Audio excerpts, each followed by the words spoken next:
मेरा एक फ्रेंड शायद यहीं बैठा है, अभी आया है, मैसेज आया था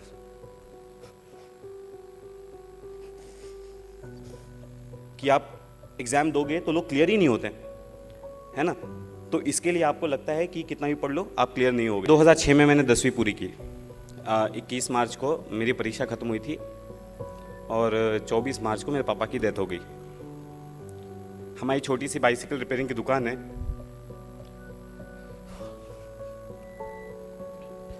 तो पापा के जाने के बाद एक निर्णय लिया कि घर के सब प्रेशर डालने लगे कि अभी घर का किसी को तो ध्यान देना पड़ेगा। तो मैंने डिसीजन ले लिया, यार अभी पढ़ाई छोड़ देंगे, क्या करना है। 10वीं कर ही ली थी, दुकान रिपेयरिंग की है, बट एक समय पर मेरे पापा बहुत बड़े सप्लायर थे, होलसेलर। चोरी वोरी हो गई थी तो फिर बाद में धंधा कम हो गया। सो एक डिसीजन लिया कि अभी पापा के धंधे को वापस रिवाइव करेंगे, पूरी तरह से डेडिकेटेड काम करेंगे। और पढ़ाई छोड़ने का पूरा मन बना के मैं धंधे में आ गया। 1-1.5 महीना मैंने फुल तरीके से बिजनेस बढ़ाने के लिए पूरा प्लान वगैरह कर लिया था। रिजल्ट आया 10th का, तब मैं अपने स्कूल में टॉपर था। घर पे आया, सब रो रहे थे। अभी बहुत अजीब लग रहा है। मैं कल इतने इंटरव्यूज़ दिए, मैं कभी नहीं रोया। पता नहीं, चाणक्य मंडल का स्टेज है, अपने परिवार जैसा है, इसलिए रोना आ रहा है। हाँ, तो मैं घर पे आया, मम्मी से बातचीत हो रही थी। फिर मम्मी ने तभी मेरे को पहले ही बोल दिया कि हम लोग सब काम करने वाले हैं, तू पढ़ाई कर। मैं 10th स्टैंडर्ड का रिजल्ट लगा था और मुझे एडमिशन लेने के लिए वो अभी डोनेशन लगता है ना, तो 10,000 रुपये, हमारे यहाँ एक ही कॉलेज है अच्छा जहाँ पे पढ़ाया जा सकता है। सो वहाँ पे 10,000 रुपये डोनेशन था, भरना था, पैसे नहीं थे। तो ऐसा मैं और मम्मी ऐसे दुकान पे बाहर बैठ के ऐसे चर्चा कर रहे थे। मैं बोला मम्मी को, मम्मी जाने दो, क्या करना है। मेरा मन वैसे भी बन चुका था, मेरे को दुकान करना है ना। सो मैं बोला मम्मी जाने दो, क्या करना है पढ़ाई करके, मैं 1 साल रुकता हूँ, अगले साल वापस से देखा जाएगा कुछ होगा क्या। और मम्मी वैसे ही मायूस बैठी थी। तो मेरे पापा का जो ट्रीटमेंट करते थे वो डॉक्टर में दुकान के सामने से जा रहे थे, वो अपने बच्चे का एडमिशन करवाने के लिए आए थे। और वो मुझे देख के रुके, वहाँ पे रुके। उन्हें पूछा क्या चल रहा है, तो मैंने पूरा बताया कि सर ऐसा ऐसा है, मैंने सोचा है मैं पढ़ाई नहीं करूँगा, है ना। तो उन्होंने अपनी जेब से तुरंत 10,000 रुपये निकाल के दिया, बोला ये लो, जाओ एडमिशन करवा के आओ। सेकेंड लिस्ट लगने को आधा घंटा बाकी था, तब मैं वहाँ पहुँचा, है ना। और बहुत रिक्वेस्ट की, लिस्ट बन चुकी थी सेकंड लिस्ट, है ना। बहुत रिक्वेस्ट की, ऐसा करके मेरा 11th-12th का एडमिशन हुआ। एडमिशन तो हो गया, 600 रुपये महीना फीस है, क्या किया जाए। तो मैं जब पहले एडमिशन लिया तो मेरे दिमाग में बहुत चीज़ क्लियर थी, मैं पैसे भरने वाला नहीं हूँ, है ना। मैं बोला मैं जी तोड़ पढ़ाई करूँगा, मैं अच्छा मार्क्स लेके आऊँगा और मैं बाद में हमारे जो प्रिंसिपल हैं उनको मैं रिक्वेस्ट करूँगा कि मेरी फ़ीस माफ़ कर दी जाए। पहले ही महीने में मैं क्लास में, अभी भी जो लोग जानते हैं मेरी आवाज़ थोड़ी अच्छी है, मैं एक भी क्वेश्चन पूछ लो तो सब थोड़ी आवाज़ मजबूत लगती है ना। तो सारे टीचर्स इम्प्रेस हो गए और सबको पता चल गया था कि मेरे घर पे ऐसी सिचुएशन है। 2 साल की पूरी फीस मेरे टीचर्स ने भरी है, मैंने 1 रुपया फ़ी भरा नहीं है। 11th-12th CET दी, CET में 180 मार्क्स आए 200 में से। ये हुआ कि एडमिशन लेना है। अब इंजीनियरिंग में अच्छा खासा पैसा लगता है, तो मम्मी ने 2 साल में पैसे जमा करके रखे थे, बहन कमाती थी, मेरी सैलरी थी। फर्स्ट ईयर का हो गया, बोला फर्स्ट ईयर में जाके 1 लाख रुपए का पूरा बजट था, 70,000 फीस, रहना खाना, 1 लाख रुपए का बजट था। बोला ठीक है, अपना फर्स्ट ईयर हो गया, एडमिशन ले लिया। अगेन सेम थिंग, मैंने बोला कि फर्स्ट ईयर का फीस भर दिया, सेकेंड ईयर का फीस भरने का नहीं है, ठीक है। मैं थोड़ा सहम गया, लोगों ने क्लासेस वगैरह लगा लिए, सब्जेक्ट के लिए मैं क्लासेस लगा नहीं सकता था। तो मैंने फुल टाइम अच्छी तरह से मैंने बोला यार इनको हटाओ, मेरे को जो करना मैं वो करता हूँ, ठीक है। ये एटीट्यूड मेरे अंदर मेरी मम्मी की वजह से आया, मेरे को जो करना है उस पर ध्यान देता है, दुनिया क्या बोल रही है उसे क्या करना है, ठीक है। तो मैंने फर्स्ट सेम में पढ़ाई शुरू की। मेरे फर्स्ट सेमेस्टर में 86% आए, मैं यूनिवर्सिटी टॉपर था। जब 86% आ गए, सारी टीचर्स ने नोटिस किया, अरे 86% तो MIT का रिकॉर्ड है। अब बाद में ब्रेक हो गया, अभी तो कुछ भी आ जाते मार्क्स, ठीक है। उस समय रिकॉर्ड था, तो टीचर्स ने नोटिस किया, अरे ये कौन है। फिर माधवी लता मैडम नाम की एक मैथमेटिक्स डिपार्टमेंट में एक प्रोफेसर है, तो वो उन्होंने मेरे को राखी बांधी है, she is my rakhi sister. तो उन्होंने बुलाया, अरे वरुण क्या है। तो मैंने मैम को पूरा सिचुएशन घर की मेरी एक्सप्लेन की, और उन्होंने एक प्रोफेसर से लेकर, डीन से लेकर, डायरेक्टर से लेकर हर एक को मेरी सिचुएशन पहुंचा दी। एंड वहाँ से एक प्रोसेस चालू हो गया, ठीक है। सेकेंड ईयर तक वो प्रोसेस पूरा नहीं हुआ था, तो मेरी फीस मेरे फ्रेंड्स ने भरी है ना, फ्रेंड्स ने, उनके पेरेंट्स ने।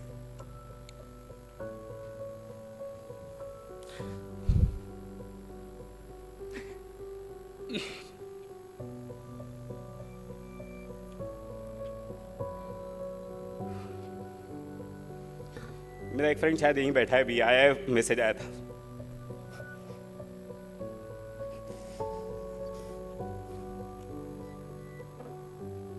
ओके, तो सेकेंड ईयर में ऐसा हो गया।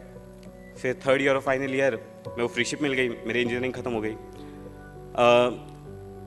इंजीनियरिंग होने के बाद अभी ये सिविल सर्विसेज का भूत कैसे आया। अभी इंजीनियरिंग के बाद मैं यूनिवर्सिटी टॉपर हूँ, मुझे गोल्ड मेडल मिला हुआ यूनिवर्सिटी का।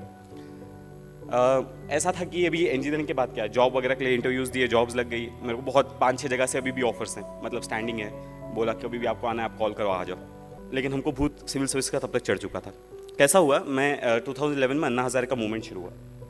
अन्ना हज़ारे का मूवमेंट शुरू हुआ, मेरे दोस्त लोग काफ़ी अच्छे हैं, है ना, तो हम लोग ऐसे चर्चा करते रहते थे, यार क्या चल रहा है दुनिया में, है ना। तो ऐसे अन्ना हज़ारे का सारे बोलते थे यंगस्टर्स को आगे आना चाहिए, कुछ तो देश के लिए करना चाहिए। तो हम लोग बोलते हैं यार ये क्या है, कुछ करना चाहिए क्या अपने को, ऐसे, है ना। तो हुआ कि हाँ यार ठीक है, सोचते हैं कुछ करते हैं। तो सबसे पहले सोचा था कि अपने स्टडीज़ से रिलेटेड ही कुछ करेंगे, कुछ अच्छा प्रोजेक्ट बनाएंगे जो सबको हेल्प हो सके।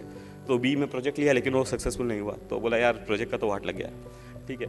तो हुआ कि और कुछ करते हैं। तो मैंने सबसे पहले मेरे को कॉर्पोरेट सेक्टर में जॉब मिली थी। तो मैंने बोला यार कॉर्पोरेट में नहीं जाते, हमको अपने टेक्निकली रहना है, हम पब्लिक सेक्टर में जाएंगे। पब्लिक सेक्टर की तैयारी, मतलब गेट वगैरह की, मैंने गेट थर्ड ईयर में दी थी, मेरा रैंक 384 आया। फाइनल ईयर में दी 143 आया। बोला यार अब तो सेट है, IIT मिल रहा है, सब मिल रहा है, किसी भी कंपनी में जॉब मिल जाएगा। ये PSU का जॉब मिल गया, तब मैं कुछ लोगों से मिलने गया, है ना, ऐसे ही चर्चा करते करते। तो उन्होंने बोला यार तू टेक्निकली इतना अच्छा है ना, you are so good, you are so bright, why don't you give IES, engineering services. अब मैंने सिलेबस देखा, बोला यार ये तो अपना ठीक है, हो जाएगा, कोई दिक्कत नहीं है। तो इंजीनियरिंग सर्विस की तैयारी शुरू करते हैं। तो अभी तक मेरी ग्रेजुएशन कंप्लीट हो गई थी, ठीक है, मैंने गेट दे दी थी और I was about to take admission. तो मैंने बोला यार इंजीनियरिंग सर्विसेज करते हैं, PSU छोड़।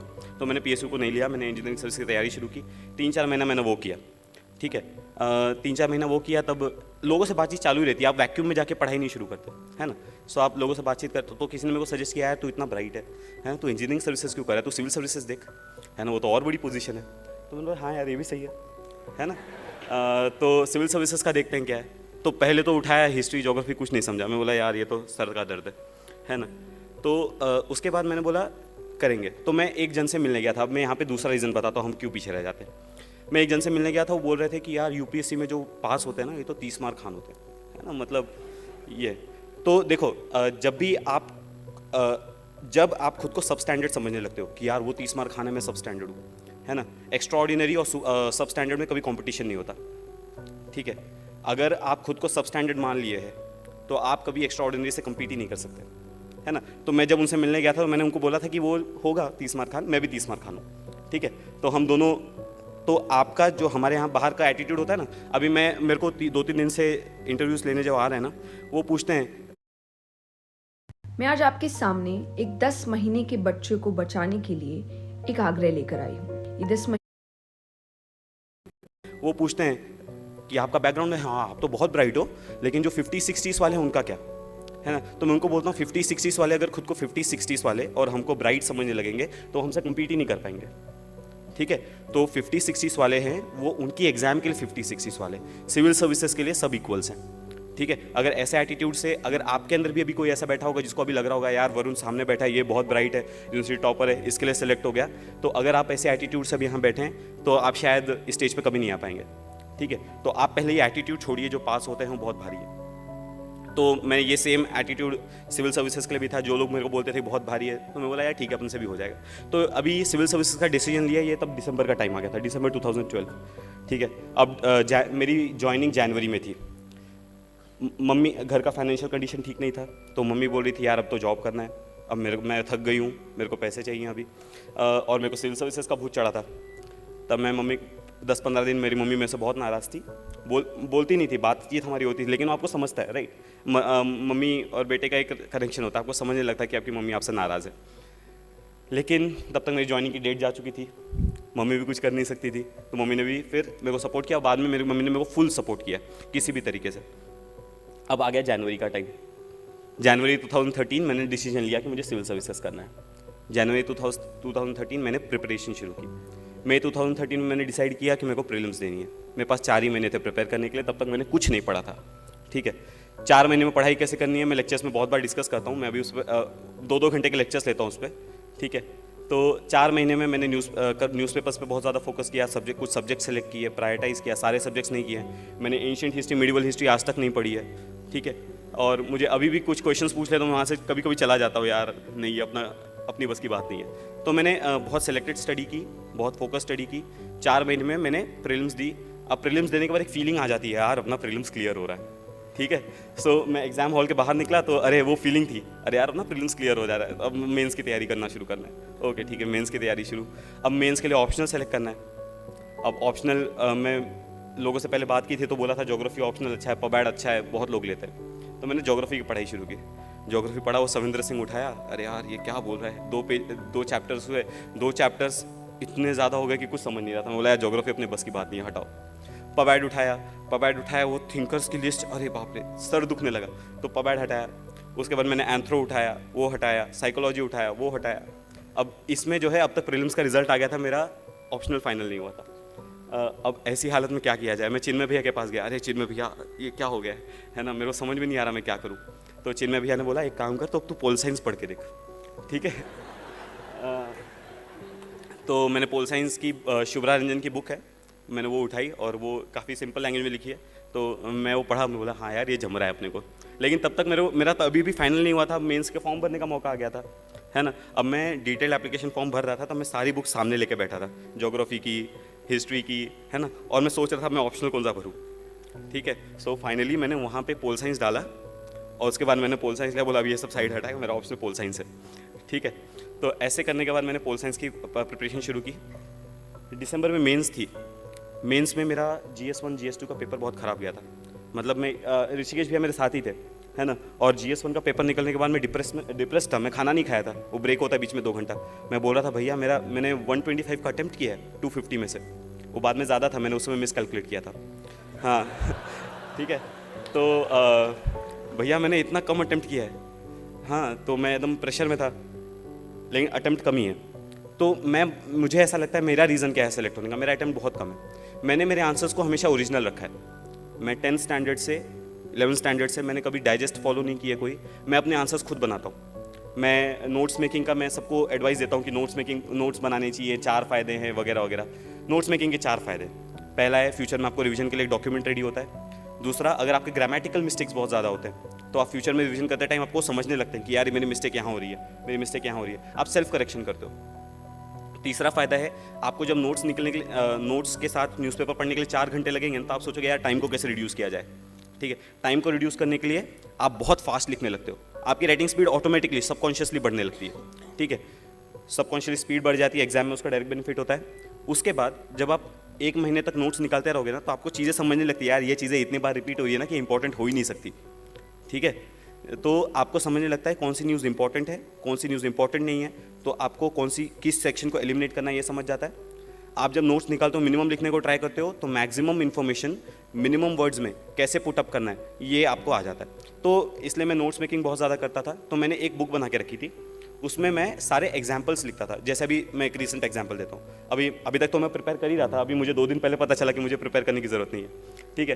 तो मैं प्रिपेयर कर ही रहा था। तो अभी पंढरपुर में जो मंदिर है वहाँ पे जो प्रीस्ट की पोजीशन है अभी सारे कास्ट के लिए ओपन कर दी। तो अगर आप वो एग्जाम्पल देखें तो हमारी सोसाइटी में से कास्ट डिस्क्रिमिनेशन किस तरह रिसीड हो रहा है, जेंडर डिस्क्रिमिनेशन किस तरह से रिसीड हो रहा है, उसका एग्जाम्पल है। तो मैं अपनी नोटबुक में कैसा लिखता, वो एग्जाम्पल लिखता, उसके बाजू में लिखता था कि this is an example for women empowerment, caste reduction of caste discrimination, religious reforms वगैरह वगैरह। तो एग्जाम में अगर कोई उससे रिलेटेड क्वेश्चन आता था तो मैं उसको सीधा, मेरा एग्जाम्पल मेरे पास रेडी होता था, तो मैं एग्जाम्पल्स लेके आंसर्स लिखता था। तो मुझे लगता है मैंने पेपर भले ही कम अटेम्प्ट किया है लेकिन मेरे हर आंसर ओरिजिनल है, ठीक है। तो मुझे ऐसा लगता है कि यूपीएससी वालों ने मुझे उसके लिए ज़्यादा मार्क्स दिए होंगे, इसलिए मेरा रैंक इतना अच्छा है। मेरे को जब रैंक का फ़ोन आया, हम लोग बैठे थे बहिष्कृत में, अनिल भैया मेरे सामने बैठे थे, ठीक है, और महेश भैया भी थे। अब मैं टेंशन एक था ही, भले ही दिखा नहीं रहा था, लेकिन यार रिजल्ट आने वाला है थोड़ी देर में। ऊपर गया था पूर्णाताई से बात करके आया था तो और डर लग रहा था, ठीक है। नीचे बैठे थे, रिजल्ट आने वाला, मेरे को चिन्मय भैया का मैसेज आया कॉन्ग्रेचुलेशंस करके। तो मैं चिन्मय भैया को फ़ोन लगाया, भैया आपने रिजल्ट देखा क्या? तो भैया बोले हाँ कॉन्ग्रेचुलेशंस। हाँ तो मैंने पूछा भैया आपने रैंक देखी क्या, मेरी कितनी है? तो भैया ने बोला 32। मैं बोला हाँ 32 कितना, 132 232 कितना 32, है ना। सो भैया ने बोला नहीं ओनली 32। मैं बोला अरे बाप रे। तो मुझे पहले तो विश्वास ही नहीं हुआ, अरे यार अपनी ओनली 32 रैंक है ना। सो ये विश्वास नहीं हुआ क्योंकि मुझे पता नहीं था कि यूपीएससी आंसर्स कैसे इवैल्यूएट करती है। मुझे ऐसा लगता था कि वो अटेम्प्ट कितना है इस पर डिपेंड कर रहा है, ठीक है। लेकिन मुझे अभी ऐसा लगता है कि अगर आपके आंसर्स ओरिजिनल है तो आप अगर अटेम्प्ट थोड़ा कम भी होगा तो आप सिलेक्ट हो जाओगे। सो अभी से अगर आप प्रिपेयर करना चाहते हो तो अभी से आपका एफर्ट वो होना चाहिए कि आप अपने आंसर्स को ओरिजिनल कैसे बनाओ। अगर एबनॉर्मल सिचुएशन में आप नॉर्मली बिहेव कर रहे हो तो आप एबनॉर्मल हो, ठीक है। सो ये जो है एग्ज़ाम की सिचुएशन, ये एक एबनॉर्मल सिचुएशन है जिसमें आपको बहुत ज़्यादा प्रेशर होता है, आपको बहुत ज़्यादा पढ़ना पड़ता है। तो इसमें एक एबनॉर्मल रिस्पॉन्स, टेंशन आना है ना, पसीने आना, जैसे भैया ने जो बताया कि आप सही ट्रैक पे जा रहे हो, तो अगर आप वैसे हो तो आप नॉर्मल हो, ठीक है। आपको बिल्कुल टेंशन लेने की ज़रूरत नहीं है। जिसको बिल्कुल भी टेंशन नहीं आ रहा ना, उसको टेंशन लेने की ज़रूरत है, ठीक है।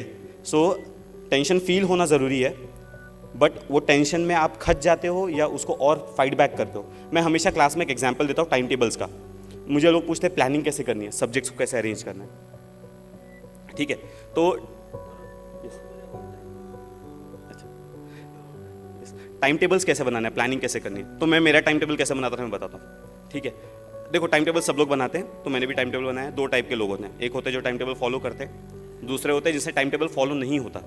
वो पर्पसफुली वायलेट नहीं करते, लेकिन कभी यार कुछ मूवी देखने का मन कर गया है ना, किसी ने बुला लिया, घर पे से फ़ोन आ गया, तो टाइम टेबल वायलेट हो जाता है, ठीक है। सो पहले होते हैं जो टाइम टेबल फॉलो करते हैं, दूसरे होते हैं जिससे टाइम टेबल फॉलो नहीं होता। जिनसे जो फॉलो करते हैं भाई डन बेस्ट, जिनसे फॉलो नहीं होता उनमें वापस से दो कैटेगरी के लोग होते हैं। एक होते हैं जो टाइम टेबल वायलेट नहीं फॉलो नहीं हुआ, यार क्या होगा, यानी मैं यूपीएससी क्रैक कर पाऊंगा क्या, यानी टाइम टेबल की जो प्रॉब्लम है वो यूपीएससी क्रैक करने तक पहुंच जाती है, ठीक है। सो एक ये क्लास के होते हैं, और दूसरा जो बंदा होता है टाइम टेबल फाड़ता है, बोलता है मेरे पास इतना टाइम बचा है, इतना स्टडी बचा है, मैं नया टाइम टेबल बनाता हूँ, ठीक है।